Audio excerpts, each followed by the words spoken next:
Low energy, unfocused, foggy? You might be dehydrated. Whether it's hot yoga, over 100-degree weather, or too much sun. Gatorlight, with a specialized blend of 5 electrolytes, was scientifically designed to help move fluids into the body faster for rapid rehydration. Shop now at retailers nationwide. Gatorlight hydrates faster than water. Is it in you? Symptoms noted are signs of mild to moderate dehydration. Consult a healthcare professional if symptoms persist.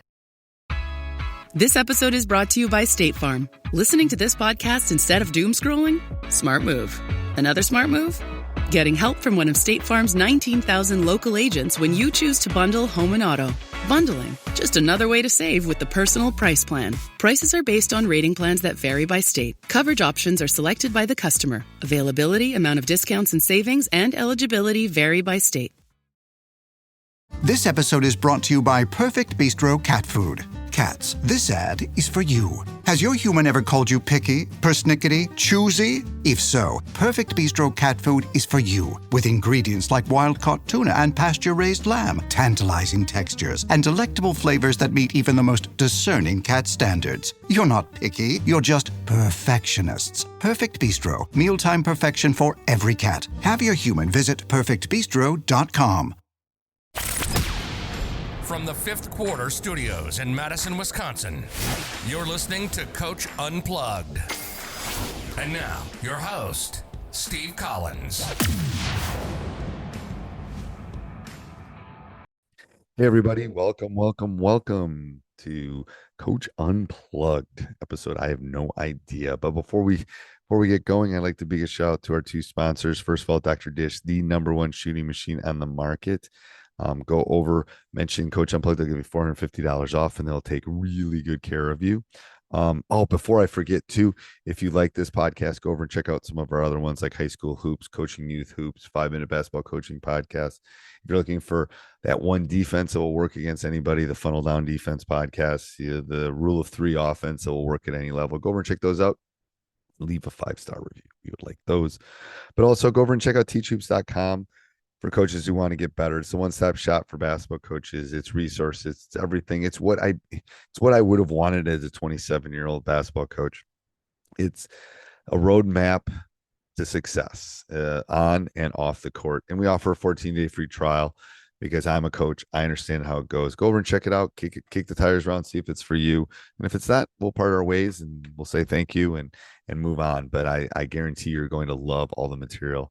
And the material we're always putting in teachhoops.com. But anyway, have a great day, everybody. Let's head off the podcast. Go ahead, Mark. You have questions? Because I know Jake and I can talk about anything. So, yes, sir. So you were going to talk about scouting teams. I don't know if that's something you're planning to do in the future. I was going to ask you a question about that. Since I mainly play up to this point zones, whenever I've scouted other people, I haven't really felt like that it was super beneficial. But okay. Any suggestions? So you're saying you run a zone, but then when you scout, so I'm not as concerned about what. I'm sorry. Go ahead. No. So I just want to make sure I got it right. So you're saying you zone, then you go scout teams, and they're not doing things against zones; they're only doing against man. Well, I guess I'm not as concerned as much about their individual players and their tendencies and all that type of stuff, since I'm not matching up man for man. So maybe that's another topic about what's the best things to look for when you're scouting. Yeah, no. I think individual tendencies are still good. They're probably not quite as useful as when you're doing man. Some kids like specific, they're one dribble and a shot, they're catch and shoot, they want to attack the rim. I mean, there's all those kind of things that even if you're in a zone or a man, I think are helpful. Are you talking in retrospect of how teams are going to beat you if you're in a certain zone? Say that again, Jake. Say it again? Yeah, louder. We can't hear you. Are you talking in retrospective, you're in a certain zone and you're wondering how teams are going to beat you, or vice versa? More vice versa. Okay. So you're looking at how you can beat them. Right. Yeah. So I think it's hard because you got to basically you have to have 2 different looks. You have to look at what are their weaknesses, how can I exploit it, And then what are our weaknesses and how are they going to try to exploit it? You know what I'm saying? So maybe you're not a great rebounding team and they're a great offensive rebounding team. Well, then that's something we got to work on this week. Or maybe they have specific people. So I think you got to look. When I scout, I look at individual tendencies a lot. Because I think high school is a lot. But if you're playing more zone than man, I look at individual tendencies. But then I also look at what do they do really well. And what do they so what do they do really well that's going to cause us some problems? You know, we'll play teams that will pressure the ball. We'll play teams that will push the ball. We'll play teams that will try to take 45 seconds off. Are any of those things going to affect our outcome? Some of them affect more than others. So then, you know, how I prepare, that matters. So what they do well, and then what they do poorly, I'm going to try to exploit. So, you know, and sometimes I can't. Like Jake would know, like LaFollette's team this year, they pressured the ball so well and we had size advantage, but I was not able to exploit it because of the ball pressure they put upon us.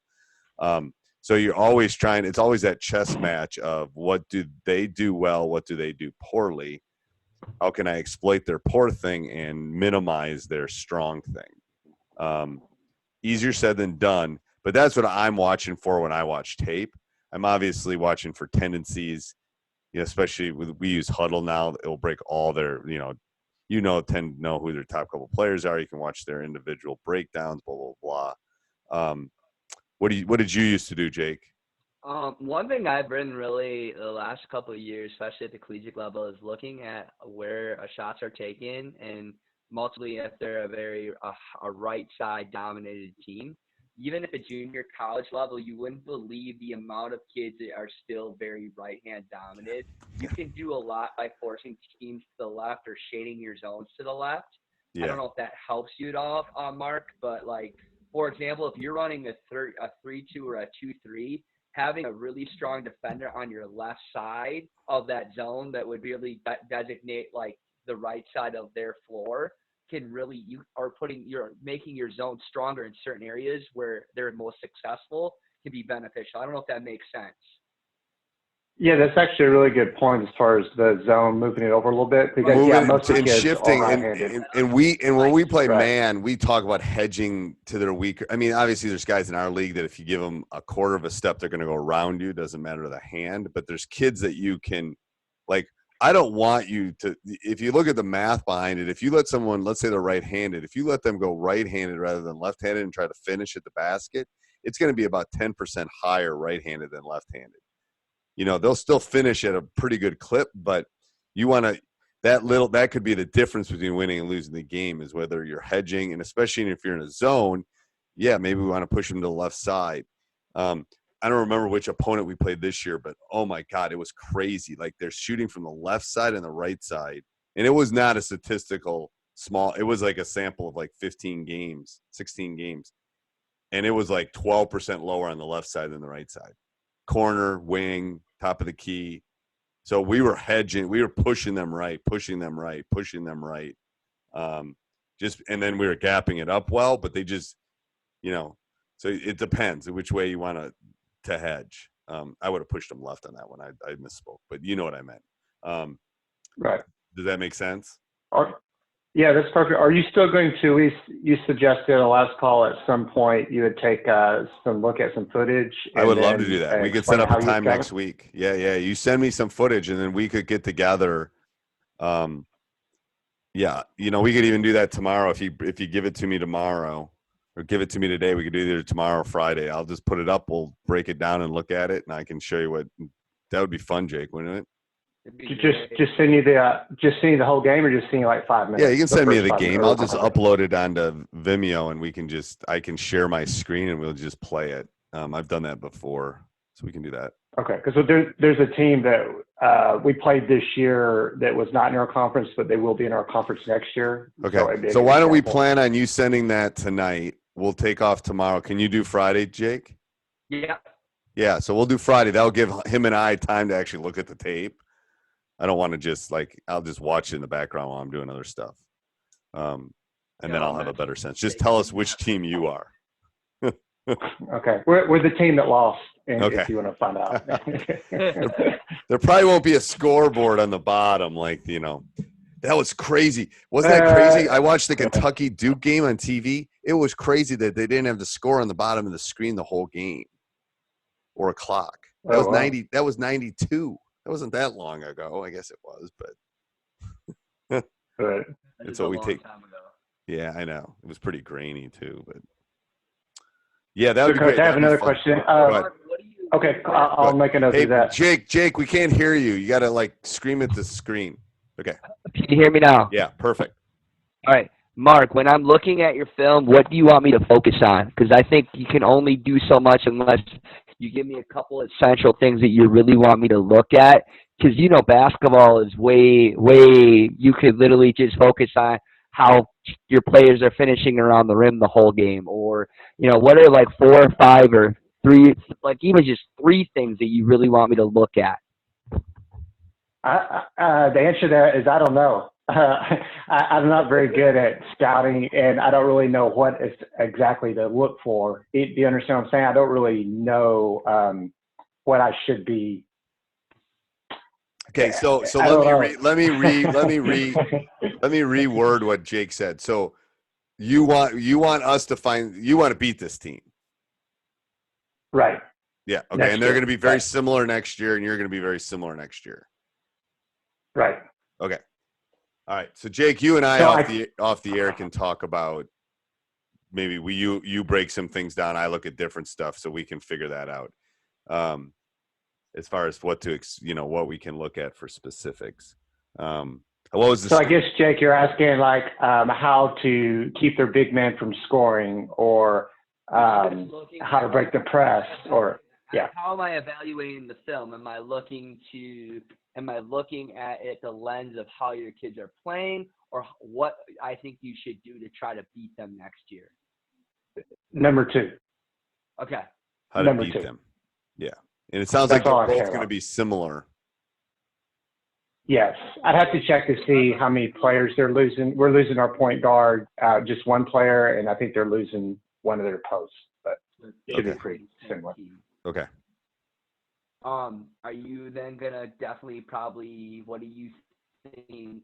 Can you give me a little bit? Grab your mic again. Sorry. That's okay. Like, can you give me your arsenal? Just kind of some things that you have in your system. So as I'm looking, I could say, oh, this would be pretty good to use, or maybe not. Maybe this would be better to use against them. Like, what are some of the things that you use on your team? Or you're thinking about using? Say that again. Offensively or defensively? Yeah, so he's saying, what do you run offensively? What do you run defensively? So we know what's in your toolbox is basically what he's saying. What's in your toolbox? Oh, okay. Yeah, so all we ran this year offensively for man, which I think they played us the whole game, is a screen and roll offense. Very like simple screen and roll. Ball screen offense, correct. That's like all we ran this year for man. A ball screen continuity or what? That's all we ran this year. And defensively, we played 2-2-1 full court press, which I don't think we pressed them at all. 2-3 zone and a 1-3-1.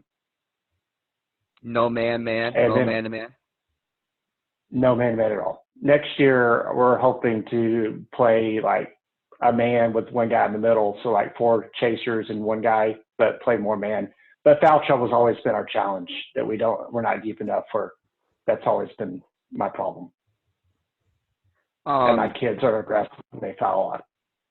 The team that you lost to, do you know anything about the teams that beat them? Did they win like every game last year, or do you know any of their history? They won. Yeah, they won most of their games, except they got beat in the finals this year by some other team that is about the only team I hadn't seen play this year, so I don't know what they did to them.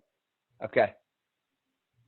Because it's always interesting to see what other teams do against those strong opponents that you lose to. Yeah, I don't know what they did to them to beat them.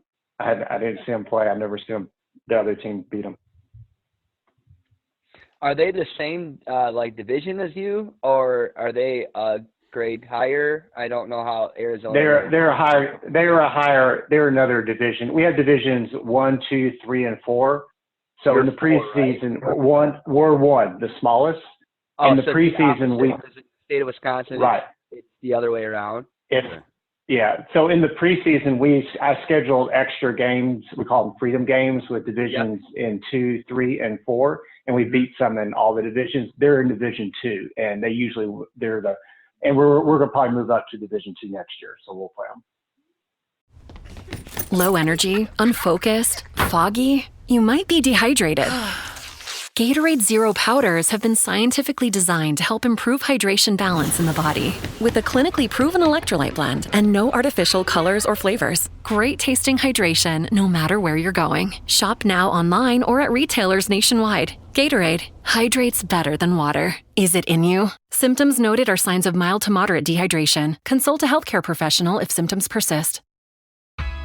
This episode is brought to you by State Farm. Listening to this podcast instead of doom scrolling? Smart move. Another smart move? Getting help from one of State Farm's 19,000 local agents when you choose to bundle home and auto. Bundling, just another way to save with the Personal Price Plan. Prices are based on rating plans that vary by state. Coverage options are selected by the customer. Availability, amount of discounts and savings, and eligibility vary by state. And do you move up because you won, or do you move up because you? I don't know. I'm just going to wait to see next year. We beat everybody in our division pretty easily. All of our competitive games are in higher divisions, so it's based off size of your school, and that's it. But you have the opportunity to move up if you want to play tougher competition. Okay. So my thought is I want to play tougher competition next year, but I don't know if they'll move us up or we move up, or I don't know. I'm just going to wait to see, when that happens next year. Okay. Yeah. Okay. Yeah. So if you can send that to me tonight, I'll upload it and then I'll send it off to Jake so he can watch it. And then let's plan on 8:00 on Friday. Okay. So let me ask you one other question, and I'll let you go. I know one other thing on I remember you saying that you like to double on ball screens if you're playing defensively. Yeah. I was wondering, if people are doubling our team, what's the best way to pass out of that, or where the other guys should be in order to counter that? Well, it's the problem is whoever guys goes to double should come back to the ball, and they don't. They stand and watch. That's why it's effective. On a ball screen, it's like the other guys they tend to stand and watch on those doubles. So everyone's got to fill up and find a spot to fill at that point. And the tendency is to stand.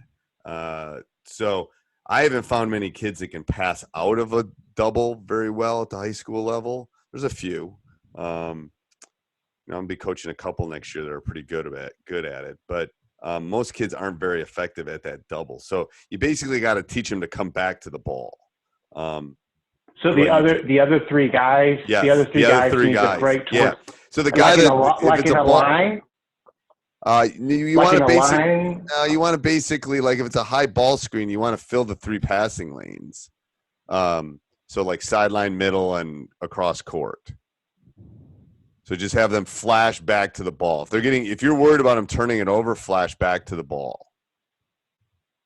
If it's 2 guys, if it's 2-on-2 and the guy's just coming and setting ball screen and we double, then the guy is coming to double needs to find open space so the guy that's getting double can see him. The problem is they roll to the basket, they roll away, they get too far away from that double, and then it's not very successful at that point. What did you used to do, Jake? I think it all comes down to communication, because then you can get that point guard to be able to use a drag dribble, and you can actually beat them on a disadvantage if you get it, if you do it right. And I think, but too often where kids tend to stand and watch that happen. Yeah, they don't come. It all comes down to talking and communicating. And then they'll watch, and then even the other players that aren't even involved in the double screen, one will stand in the corner, the other guy will sit in the block demanding the basketball where he should be flashing high post and wanting the ball in the high post. Yep. And what he means by that, what he means is the guy that's getting doubled needs to take 1 or 2 dribbles back and change angles, which is something you can work attack on. Again. And attack again and try to get get past the outer guy. It's like they see it coming. So if think about it in terms of war, I see them attacking me, I'm going to retreat and then spread out. So when I see somebody coming at, it's like one dribble back and then attack, because they're running at me to double me or coming at me on that screen. Ooh, like if the guy jumps the ball on a ball screen, I'm gonna refuse the screen and I'm gonna go the other way. So I'm gonna dribble back and then go the other direction. Does that make sense?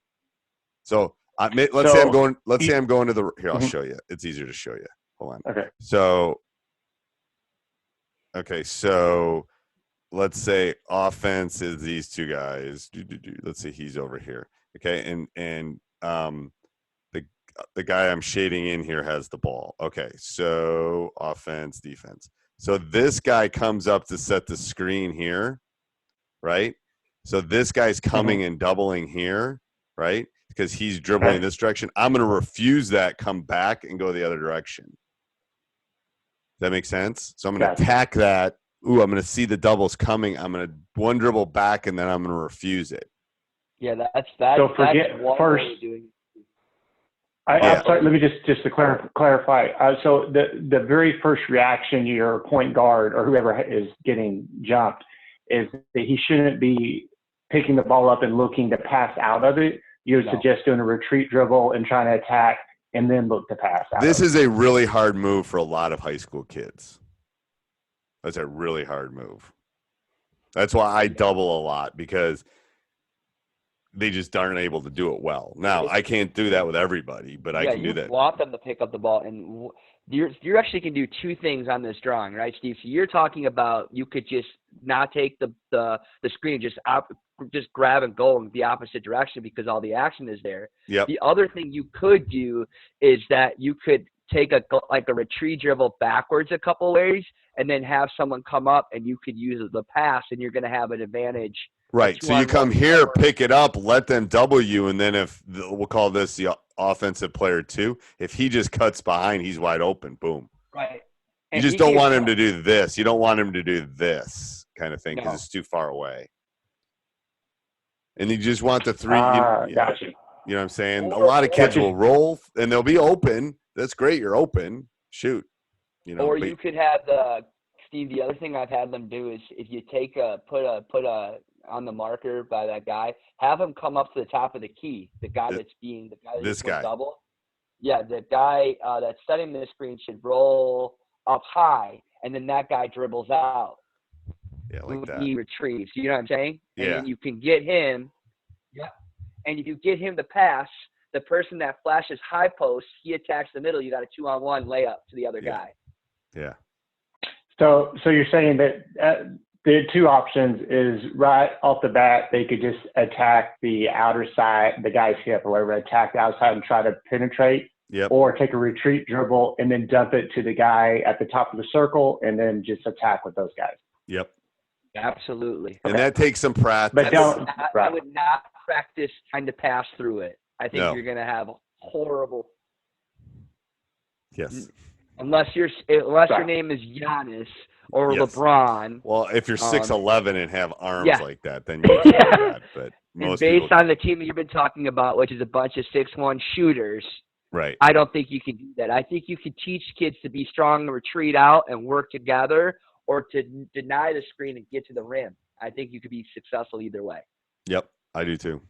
Gotcha. We'll know more. Awesome. We'll watch this and we'll know more if you can do that. Let us watch your players. We'll be able to tell you. Or just if you can shoot, just shoot it before the double shoot it, pump. Retreat and shoot. You can do the work on the step back. Just make it rain, dude. Make it rain. I like that. You could have a call, double call, and make it rain. Just shoot it. I like that. And then you have an advantage for offensive rebounding. They'll never see it coming. I know. I do like that. All right. So we'll plan at 8 o'clock on Friday, Coach. Hey, everybody. I hope you enjoyed the podcast. Make sure you subscribe, like, jump up and down, like I say. Tell your friends. That would be a good thing. Yeah, share this on social media. And then also go over and check out teachhoops.com for coaches who want to get better. Have a great day. Thinking about upgrading your sleep? Now is the time to shop Sleep Number. Trusted by millions for nearly 40 years, Sleep Number offers superior comfort, personalized adjustability, temperature benefits, and value that is unmatched in the industry. And right now, during the Sleep Number Labor Day sale, all mattresses are on sale. Invest in your sleep and experience firsthand Sleep Number's personalized comfort. Stop by a Sleep Number store or sleepnumber.com to learn more.